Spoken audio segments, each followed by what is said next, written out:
Em nome do Pai, do Filho e do Espírito Santo. Amém. Graças e louvores se deem a todo momento ao Santíssimo e Diviníssimo Sacramento.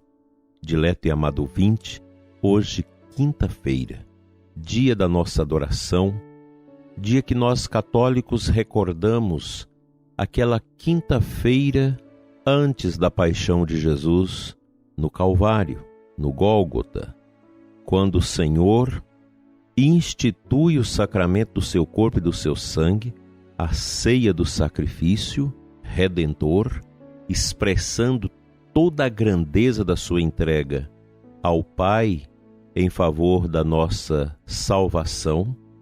Ali brotava, pelo querer de nosso Senhor, o sacramento da nossa unidade, o sacramento ápice da vida cristã. Cristo quis ficar presente no meio de nós através do sacramento do seu corpo e do seu sangue. A hóstia consagrada nos nossos tabernáculos, ela contém a divindade de Cristo, o seu corpo, o seu sangue, a sua beleza eterna, que nos convida a mergulhar a partir da pobreza espiritual, da nossa entrega humilde nesse mistério que nos salva, renova e nos santifica. Os sacerdotes sabem, pela sua fé, do poder da Eucaristia. Nós sabemos disso.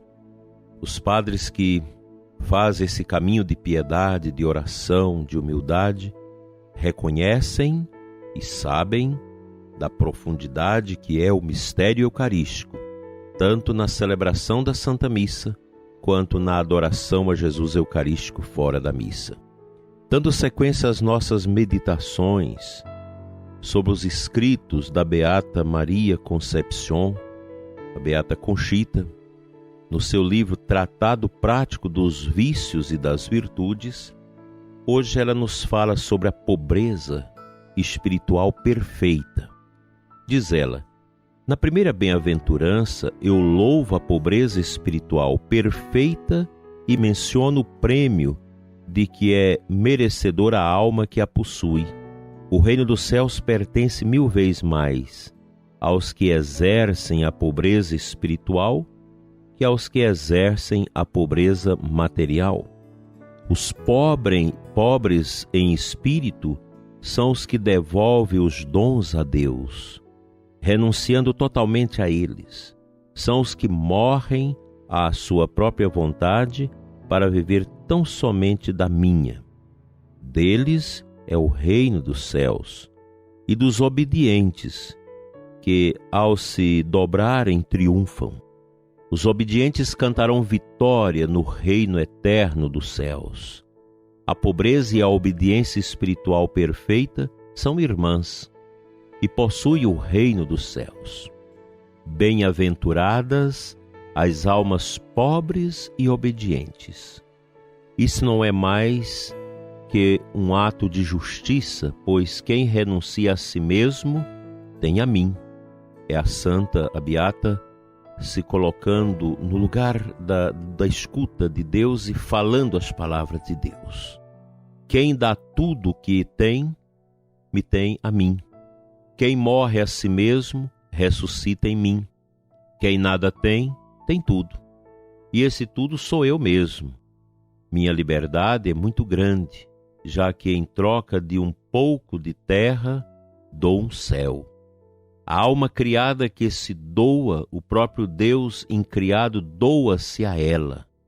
Quem poderá medir a distância que há entre Deus e sua criatura? Ao olhar a dádiva, crescerá o assombro. A admiração chegará a seu cume para quem puder vislumbrar em que consiste o eterno prêmio do meu reino infinito. Bem-aventurada a alma que possuir essas virtudes espirituais perfeitas, não sabe o oásis, os tesouros de que dispõe. O mundo ignora esta última perfeição, que é praticável e ascende ao céu até chegar a possuí-la. As palavras muito bonitas e oportunas desta grande mulher, a Beata Conchita, que neste seu livro nos incita a viver esta espiritualidade profunda das virtudes e nos opondo cada vez mais aos vícios. O mundo dos vícios, ele é tenebroso, ele é horrível, pois os vícios nos afastam de Deus, nos afastam da modéstia, nos afasta do sacrifício, da humildade e da pobreza espiritual. Quão grande é esse dom, o dom da pobreza espiritual. Você viver para Deus, ser dependente de Deus. Daí que Conchita diz que esta virtude da pobreza espiritual, ela é maior do que a virtude da pobreza dos bens. Pois nesta virtude espiritual, uma pessoa que possui bens, ela pode se tornar uma pessoa totalmente livre da matéria, livre dos bens, e usá-los para fazer a justiça aos que sofrem, aos pobrezinhos, aos famintos. Quanta beleza nós podemos encontrar nestas meditações. Que aprendamos com esta grande mulher os seus grandes ensinamentos, colocando-os em prática para o nosso maior enlevo espiritual a Deus, nossa maior liberdade em Cristo, nossa santificação e, acima de tudo, prezado ouvinte, a nossa salvação eterna. Vamos à meditação do versículo do dia.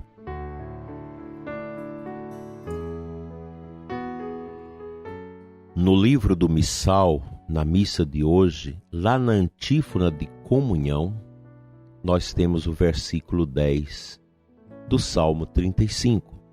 De vós, Senhor, brota a vida, na vossa luz veremos a luz. Essa é uma oração que o salmista judeu, profundo, que sabia interpretar os sinais de Deus no seu tempo, ele vai nos mostrar que o nosso Deus é um Deus vivo, não é um Deus morto. Nosso Deus está vivo e é dele que brota a vida. Nós existimos porque Deus existe e a nossa vida está ligada à vida soberana de Deus, todo-poderoso, misericordioso, amável e justiceiro. Deus é eternamente bom. A natureza de Deus está marcada pela sua bondade. Em Deus não há limites. Em Deus não há nenhuma atitude de covardia, de sofrimento, de desprezo. Deus é bom. Ele é o Criador, o doador e o protetor da nossa vida. E é na luz dele que nós vamos contemplar a luz.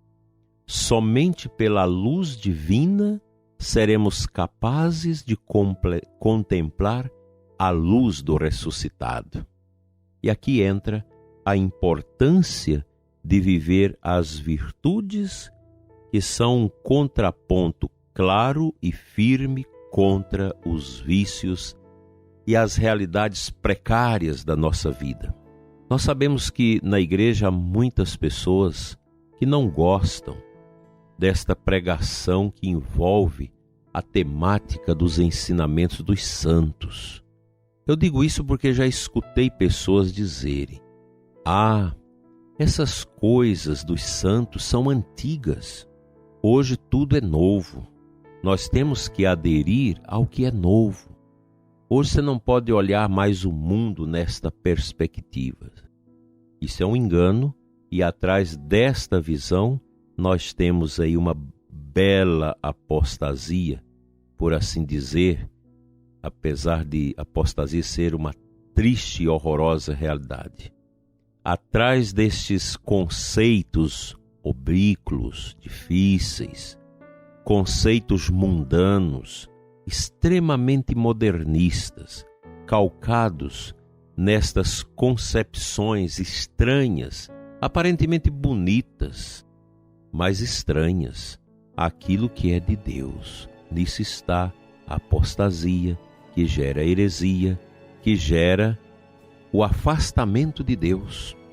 Os ensinamentos dos santos, dos beatos da igreja, dos bem-aventurados, eles são maravilhosos porque não contradizem com o ensinamento da Sagrada Escritura.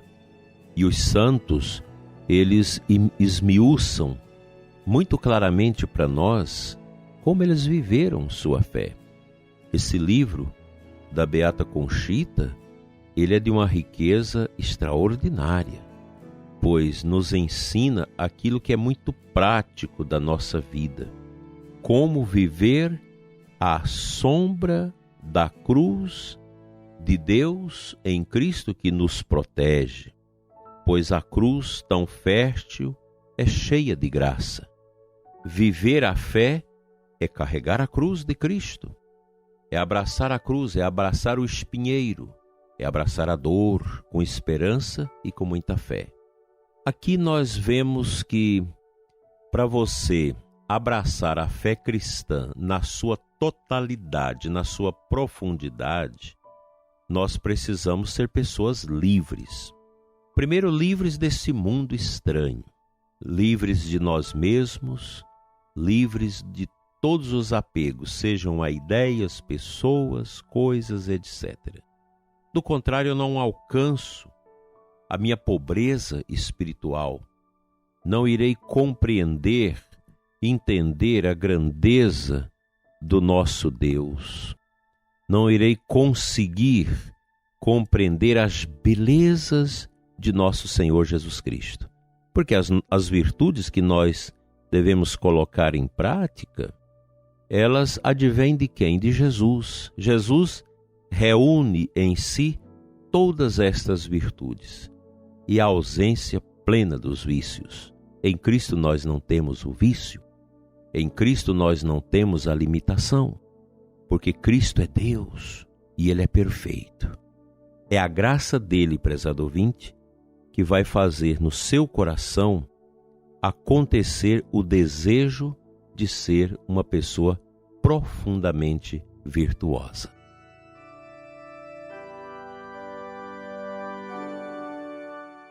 Pai Santo, Deus de amor, abençoa o coração do ouvinte que ora comigo neste momento, aqui próximo, e o ouvinte também que está longe.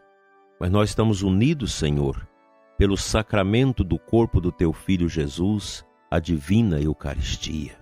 Toca o coração, o ouvido interior desta pessoa, curando-lhe todas as dificuldades da sua vida, a falta de fé, a falta de amor, as dificuldades na paróquia, na sua comunidade, na sua pastoral, as dificuldades com o sacerdote, as dificuldades com os irmãos de igreja. Dai, Senhor, a paz que nós precisamos, que vem do altar, que vem do sagrado corpo do Teu Filho Jesus. Cura, Senhor, e liberta também os doentes, os aflitos, os que estão sofrendo, angustiados e profundamente tristes. Fica conosco, Senhor. Queremos ser pobres em espírito, tal qual foi o Teu Filho eterno Jesus. Amém.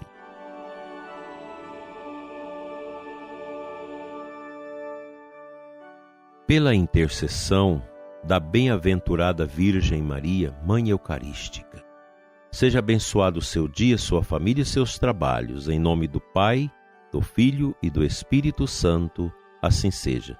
Não deixe de fazer a sua adoração eucarística com muito amor no dia de hoje. E até amanhã, se Ele nos permitir.